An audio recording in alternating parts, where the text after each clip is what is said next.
ಬಾಗಲಕೋಟೆಯಲ್ಲಿ ಶಿವಾಜಿ ಮೆರವಣಿಗೆ ಗದ್ದಲ ವಿಚಾರಕ್ಕೆ ಸಂಬಂಧಪಟ್ಟ ಹಾಗೆ ಪ್ರಮೋದ್ ಮುತಾಲಿಕ್ಗೆ ಆ ಭಾಗಕ್ಕೆ ನಿರ್ಬಂಧ ಇತ್ತು. ಈಗ ಅಲ್ಲಿಗೆ ಬರೋ ಪ್ರಯತ್ನ ಮಾಡಿದ್ದಾರೆ.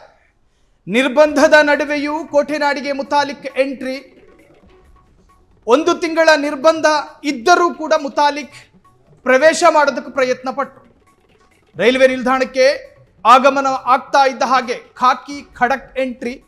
ಬರಂಗಿಲ್ಲ, ನೀವು ಹೊರಟು ಹೋಗಿ ಇಲ್ಲಿಂದ, ಈ ಕ್ಷಣವೇ ಹೊರಟು ಹೋಗಬೇಕು ಅಂತ ಹೇಳಿ ಖಾಕಿ ತಾಕೀತು. ಜಿಲ್ಲಾಧಿಕಾರಿ ನಿರ್ಬಂಧ ವಿಧಿಸಿದ್ರು ಕೂಡ ನೀವು ಯಾಕೆ ಬಂದ್ರಿ, ನಿಮ್ಮ ಉದ್ದೇಶ ಏನು ಅಂತ ಹೇಳಿ ಪ್ರಶ್ನೆ ಮಾಡಿದ್ದಾರೆ. ಬೆಂಗಳೂರಿನಿಂದ ಬಾಗಲಕೋಟೆಗೆ ಆಗಮಿಸುತ್ತಿದ್ದ ಮುತಾಲಿಕ್ ಅರ್ಧಕ್ಕೆ ಖಾಕಿ ತಡೆದು ಕಳಿಸುವ ಪ್ರಯತ್ನ. ನಿರ್ಬಂಧದ ನಡುವೆಯೂ ಕೂಡ ಒಂದು ಕಾರ್ಯಕ್ರಮಕ್ಕೆ ಪಾಲ್ಗೊಳ್ಳೋದಕ್ಕೆ ಯಾವ ತರಹದ ವಸ್ತ್ರ ಧಾರಣೆಯಲ್ಲಿ ಬರಬೇಕೋ ಆ ಎಲ್ಲ ರೆಡಿ ಮಾಡ್ಕೊಂಡೇ ಬಂದಿದ್ರು. ಮೆಂಟಲಿ ಪ್ರಿಪೇರ್ಡ್ ಆಗಿದ್ರು ಮುತಾಲಿಕ್. ಜಿಲ್ಲಾಧಿಕಾರಿ ನಿನ್ನೆ ರಾತ್ರಿಯೇ ನೋಟಿಸ್ ಕಳುಹಿಸುವ ಕೆಲಸ ಮಾಡಿದ್ದಾರೆ. ಬೈ ಹ್ಯಾಂಡ್ ಆಗಿ, ವಾಟ್ಸಾಪ್ನಲ್ಲೋ ಇನ್ಸ್ಟಾದಲ್ಲೋ ಕಳಿಸಿರೋದಲ್ಲ, ಬೈ ಹ್ಯಾಂಡ್ ಆಗಿ ಪ್ರಮೋದ್ ಮುತಾಲಿಕ್ ಅವರ ಕಚೇರಿಗೆ ತಲುಪಿಸುವ ಪ್ರಯತ್ನಗಳಾಗಿದೆ. ಮುತಾಲಿಕ್ ಅವರಿಗೆ ನೋಟಿಸ್ ಕೂಡ ಸಿಕ್ಕಿತ್ತು, ಅವರಿಗೆ ಮಾಹಿತಿ ಇತ್ತು. ಆದರೂ ಕೂಡ ನೀವು ಯಾಕೆ ಬಂದ್ರಿ ಬಾಗಲಕೋಟೆಗೆ ಅಂತ ಹೇಳಿ ಖಾಕಿ ಪ್ರಶ್ನೆ ಮಾಡಿದ್ದಾರೆ.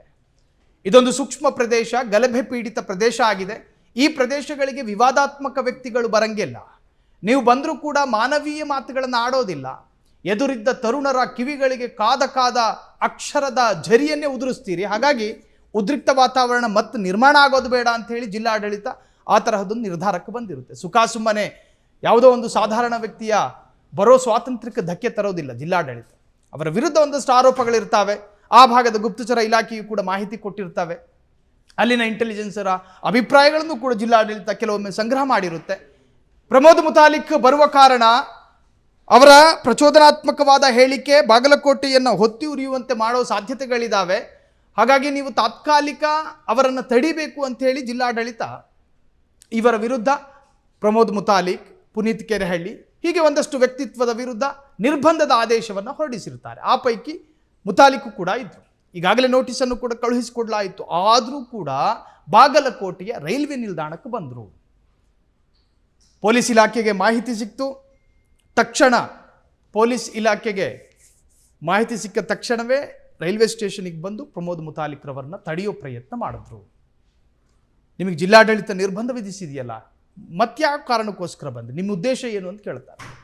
ಆದರೂ ಪಟ್ಟು ಬಿಡದ ಮುತಾಲಿಕ್ ನಿಂತ ಜಾಗದಲ್ಲೇ 3 ನಿಮಿಷದ ಭಾಷಣ ಮಾಡ್ತಾರೆ. ಆ ಭಾಷಣದಲ್ಲೂ ವಿವಾದವೇ. ನನ್ನನ್ನು ಯಾಕೆ ತಡೆದ್ರಿ ಅಂತ ಹೇಳಿ ಜಿಲ್ಲಾಡಳಿತಕ್ಕೆ ಪ್ರಶ್ನೆ ಮಾಡಿದ್ರು ಆರಂಭದಲ್ಲಿ. ಅದಾದ ನಂತರ ಈ ಗಲಭೆಗೆ ಒಂದು ಸಮುದಾಯವೇ ನೇರ ಕಾರಣ ಅಂತ ಹೇಳ್ತಾರೆ. ಈ ಗಲಭೆಗೆ ಒಂದು ಸಮುದಾಯವೇ ನೇರ ಕಾರಣ, ನಮ್ಮನ್ನು ನೀವು ಬಿಡುವುದಾದರೆ ನಾವು ನುಗ್ಗಿ ಹೊಡಿತೀವಿ ಅಂತ ಹೇಳಿ ಮತ್ತೊಂದು ವಿವಾದಾತ್ಮಕ ಸಾಲು. ಈ ಕಾರಣಕ್ಕೋಸ್ಕರ ಜಿಲ್ಲಾಡಳಿತ ಇವರಿಗೆ ನಿರ್ಬಂಧ ಆದೇಶವನ್ನು ಹೊರಡಿಸಿತ್ತು. ಆದರೂ ಪಟ್ಟು ಬಿಡದ ಮುತಾಲಿಕ್ ಮತ್ತೊಮ್ಮೆ ವಿವಾದಾತ್ಮಕ ಸಾಲುಗಳನ್ನು ಉಲ್ಲೇಖ ಮಾಡಿದ್ದಾರೆ. ಕ್ಷಣ ಕ್ಷಣದ ಸುದ್ದಿಗಳಿಗಾಗಿ ಫ್ರೀಡಂ ಟಿವಿ ಸಬ್ಸ್ಕ್ರೈಬ್ ಮಾಡಿ, ಲೈಕ್ ಮಾಡಿ ಹಾಗೂ ಫಾಲೋ ಮಾಡಿ. ಹೊಸ ಸುದ್ದಿಗಳ ನೋಟಿಫಿಕೇಶನ್ಗಾಗಿ ಬೆಲ್ ಐಕಾನ್ ಮೇಲೆ ಕ್ಲಿಕ್ ಮಾಡಿ.